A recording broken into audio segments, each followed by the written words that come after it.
హిందూ సత్ప్రియ బాంధవులారా, భగవద్గీత చదువురులారా, భగవద్భక్తులారా, మీకందరికీ నా హృదయపూర్వక నమస్కారములు. నేడు శ్రీరామనవమి శుభప్రదముగా జరిగినది. శ్రీరాముడు దేవాది దేవుడు శ్రీ మహావిష్ణువు యొక్క కళ్యాణము అపూర్వముగా జరిగినది. అందరూ మన హిందువులందరూ కూడా ఈ కార్యక్రమంలో శ్రీరాముని యొక్క సేవలో నిమగ్నమై తరించడం జరిగినది. ఇప్పుడు మనము ఈ భగవద్గీత మహాయజ్ఞంలో 18వ అధ్యాయము మోక్ష సన్యాస యోగములో 73వ శ్లోకం వరకు చెప్పుకొని ఉన్నాము. నేడు 74వ శ్లోకము నుండి చెప్పుకుందాము. జై శ్రీరామ్, జై శ్రీకృష్ణ. భగవంతుడు 73వ శ్లోకం వరకు ఏమి చెప్పారు?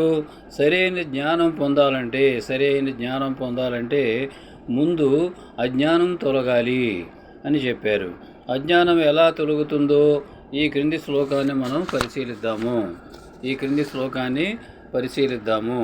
ఏంటంటే, భిద్యతే హృదయ గ్రంథి ఛిద్యంతే సర్వ సంశయాః క్షీయంతే చ అస్య కర్మాణి తస్మిన్ దృష్టే పరాపరే. అంటే హృదయంలో ఉన్నటువంటి అజ్ఞాన ఫలమైన ఈ శరీరమే నేననే ముడి ఎప్పుడు నశిస్తుందో అప్పుడు ఉపాధితో అంటే శరీరముతో ముడిపడి ఉన్న సర్వ కర్మఫలాలు సంశయాలు నశించిపోతాయి. అందువల్ల మన దృష్టి ఆత్మ వైపు మళ్ళుతుంది. అప్పుడు మన దృష్టి పదంలో పరమాత్మతత్వమే ఉంటుంది. అంటే పరమాత్ముడే ఉంటాడు. పరమాత్మ యొక్క ఈ బోధ ప్రత్యక్షంగా అర్జునుడే కాక సంజయుడు కూడా విన్నాడు. పరమాత్మని యొక్క ఈ బోధ అర్జునుడే గాక సంజీవుడు కూడా విన్నాడు. సంజీవుడు ఎలా విన్నాడు? వ్యాస మహర్షి సంజీవుడికి దివ్యమైనటువంటి దృష్టి ఇచ్చాడు. కావున సంజీవుడు కూడా విన్నాడు. సంజీవుడు అంటే ఎవరు? ధృతరాష్ట్రుని యొక్క ఆంతరంగిక కార్యదర్శి. విని తనకు కలిగిన ఆనందానుభూతిని సంజీవుడు ఈ క్రింది శ్లోకాలలో శరీరమే తానని దృఢంగా నమ్మి ఆ అజ్ఞానాన్ని ఇప్పుడిప్పుడే తొలగించుకొనుచున్న ధృతరాష్ట్రునకు ఎలా తెలియజేస్తున్నాడు సంజయుడు. ఏమని? సంజయ ఉవాచ సంజయుడు పలుకుచున్నాడు. ఏమని అంటే, సంజయ ఉవాచ ఇత్యహం వాసుదేవస్య పార్థస్య చ మహాత్మనః సంవాదమిమామశ్రౌష మద్భుతం రోమహర్షణం అని సంజయుడు అన్నాడు. దీనికి తాత్పర్యం ఏమిటంటే, సంజయుడు పలికిన ఏమని? ఓ ధృతరాష్ట్ర మహారాజా, ఈ విధంగా శ్రీకృష్ణార్జునులనే ఇరువురు మహాత్ముల సంవాదమును నేను విన్నాను. ఆ సందేశము ఎంత అద్భుతముగా ఉన్నదంటే నాకు రోమాంచము అవుతోంది. రోమాలు నిక్కబురుచుకుని నేనెంతో తన్మయము చెందాను అని అన్నాడు. దీనికి భాష్యం ఏమిటంటే, భగవద్గీత ప్రారంభములో ధృతరాష్ట్రుడు తన కార్యదర్శి అయిన సంజయునితో పలుకుతూ ఏమన్నాడు? కురుక్షేత్ర రణరంగములో ఏం జరిగింది అని అడిగాడు. గురుదేవుడైన వ్యాసుని అనుగ్రహముచే సమస్త అధ్యయనము సంజయుని హృదయములో తెలియజేయబడింది. భగవద్గీత యొక్క సమస్త అధ్యయనము సంజయుని హృదయములో వ్యాసదేవుని యొక్క అనుగ్రహముచే తెలియజేయబడింది. ఆ విధంగా అతడు యుద్ధరంగంలో జరిగిన సంగతులను వివరించాడు. ఎవరికి? ధృతరాష్ట్రునికి. ఆ సంవాదం ఎంతో అద్భుతముగా ఉన్నది. ఎందుకంటే ఇరువురు మహాత్ముల మధ్య అటువంటి ముఖ్యమైన సంవాదము ఇంతకుముందు జరగలేదు. ఇకపై ఇకపై తిరిగి జరగబోదు అని సంజయుడు ధృతరాష్ట్రునితో అంటున్నాడు. భగవంతుడే తనను గురించి, తన శక్తులను గురించి మహాభక్తుడైన అర్జునునికి అంటే జీవునికి వివరించే కారణంగా అది అద్భుతంగా అయ్యింది. శ్రీకృష్ణుడిని అర్థం చేసుకోవడానికి మనము అర్జునుని అడుగుజాడలలో నడిస్తే మన జీవితము సుఖమయము, సఫలము అవుతుంది. సంజయుడు ఇది అనుభూతం చేసుకున్నాడు. ఈ శ్రీకృష్ణ పరమాత్మ అర్జునునికి చెప్పినటువంటి భగవద్గీతను అంతా విని సంజయుడు అవగాహన చేసుకున్నాడు. దానిని అర్థం చేసుకోవడము మొదలుపెట్టి సంజయుడు ఆ సంవాదాన్ని అతడు ధృతరాష్ట్రునికి వివరించాడు. ఇప్పటి వరకు కూడా మనం చదువుకున్నటువంటి, మనం భగవద్గీత చెప్పుకున్నటువంటి 1వ అధ్యాయం నుండి ఇప్పటి వరకు చెప్పుకున్నటువంటిదంతా కూడా సంజయుడు ధృతరాష్ట్రునికి వివరించాడు. ఎక్కడ శ్రీకృష్ణుడు అర్జునుడు ఉంటారో అక్కడ విజయం ఉంటుందని ఇప్పుడు నిర్ణయించబడింది అని సంజయుడు ధృతరాష్ట్రునితో అన్నాడు. ఇదంతా కూడా శ్రీకృష్ణునికి అర్జునునికి జరిగిన సంవాదం అంతా అయిపోయిన తర్వాత సంజయుడు ఆ సారాంశం అంతా కూడా విన్నాడు కనుక ఇప్పుడు ధృతరాష్ట్రునితో మాట్లాడుతున్నాడు. ఏ విధంగా మళ్ళీ 75వ శ్లోకం కూడా సంజయుడే పలికాడు.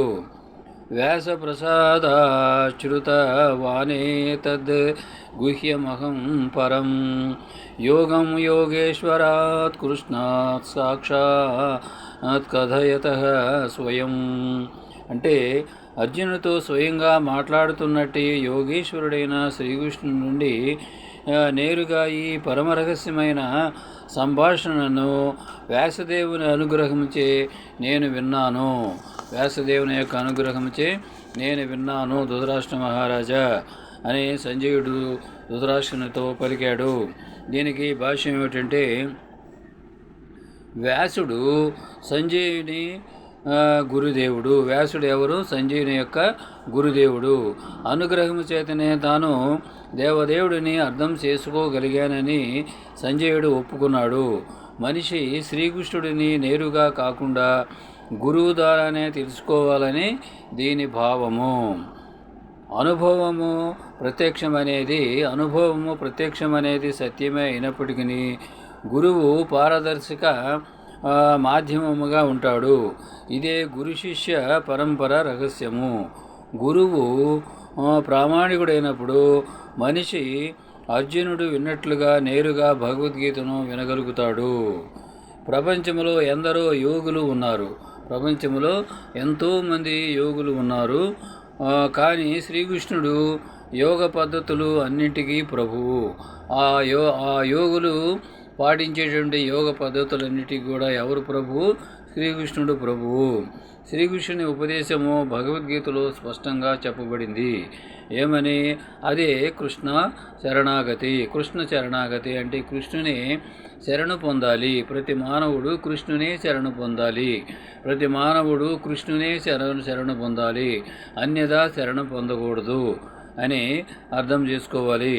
ఈ రకంగా చేసేవాడే అత్యుత్తమ యోగి, మహోన్నతమైనటువంటి మంచి యోగీశ్వరుడు అని పిలువబడతాడు. ఇది 6వ అధ్యాయంలోని చివరి శ్లోకములో ధృవపరచబడింది. తరువాత నారదుడు శ్రీకృష్ణుని ప్రత్యక్ష శిష్యుడు. నారద మహర్షి శ్రీకృష్ణుని యొక్క ప్రత్యక్ష శిష్యుడు. వ్యాసుని గురుదేవుడు నారదుడు. అందుకే వ్యాసుడు అర్జునునిలాగానే ప్రామాణికుడు. అంటే అర్జునుల వారు శ్రీకృష్ణుని నుండి భగవద్గీతను విన్నారు. వ్యాసుడు నారద మహర్షి నుండి నారదుని ప్రామాణిక గురువుగా వ్యాసుడు ఆత్మానుభూతి, భగవద్భక్తి వీటన్నిటి గురించి కూడా విన్నాడు. ఎందుకంటే ఆయన గురు శిష్య పరంపరలో ఉన్నాడు. నారద మహర్షి గురు శిష్య పరంపరలో ఉన్నాడు. సంజయుడు వ్యాసుని ప్రత్యక్ష శిష్యుడు. వ్యాసుని యొక్క శిష్యుడు. అందుకే వ్యాసుని యొక్క అనుగ్రహంచే సంజయుని ఇంద్రియాలు పవిత్రమయ్యాయి. సంజయుని యొక్క ఇంద్రియాలు పవిత్రమయ్యాయి. పంచ జ్ఞానేంద్రియాలు, పంచ కర్మేంద్రియాలు, మనస్సు, బుద్ధి, అహంకారము మొదలైనవి అవన్నీ కూడా పవిత్రమయ్యాయి. అతడు శ్రీకృష్ణుని ప్రత్యక్షముగా చూడగలిగాడు. సంజయుడు శ్రీకృష్ణుని ప్రత్యక్షంగా ఆయన యొక్క విశ్వరూపము, ఆయన యొక్క బహువిధ రూపాలు, విభూతులు, రూపాలన్నీ కూడా అనంత స్వరూపునిగా చూడగలిగాడు, వినగలిగాడు. శ్రీకృష్ణుని నుండి ప్రత్యక్షంగా వినేవాడు ఈ రహస్యమైన జ్ఞానాన్ని అర్థం చేసుకోగలుగుతాడు. గురు పరంపరలో లేనివాడు శ్రీకృష్ణుని నుండి వినలేడు. అందుకే అతని జ్ఞానము సర్వదా కనీసము భగవద్గీతను అర్థం చేసుకునే విషయము వరకైనా అసంపూర్ణమై ఉంటుంది.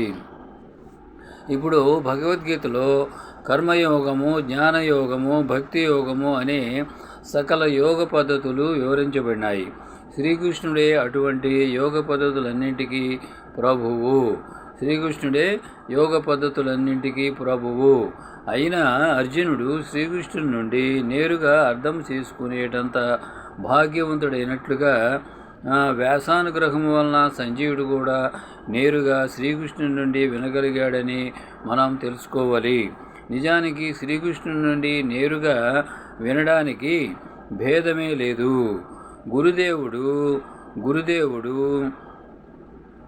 గురుదేవుడు నిజానికి శ్రీకృష్ణుని నుండి నేరుగా వినడానికి వ్యాసుని వంటి ప్రామాణిక గురువు మాధ్యమంలో శ్రీకృష్ణుని నుండి వినడానికి భేదం అనేది లేదు. గురుదేవుడు వ్యాసదేవునికి కూడా ప్రతినిధి. అందుకే వైదిక విధానమును బట్టి గురుదేవుని జన్మదినము రోజున శిష్యులు వ్యాస మహర్షి యొక్క వ్యాస గురుదేవుని జన్మదినము రోజున శిష్యులు వ్యాస పూజా మహోత్సవాన్ని జరుపుతారు. అదే గురు పూర్ణిమ అనేది ఈ మధ్యన అడ్డదిడ్డంగా ఉన్నటువంటి దొంగ గురువులకి గురు పూర్ణిమ అని జరుపుతున్నారు. అది చాలా హిందువులు చేసేటువంటి చాలా తప్పు. గురు పూర్ణిమ రోజు వ్యాస మహర్షికే పూజా మహోత్సవాలు చేయాలి, ఆయననే ఆరాధించాలి మన హిందువులంతా. వ్యాస మహర్షి అందరికీ గురువు. గురు పరంపరలో వచ్చినటువంటి ఆయన అష్టాదశ పురాణాలు, ఉపనిషత్తులు, భారతము, భాగవతము, భగవద్గీతకు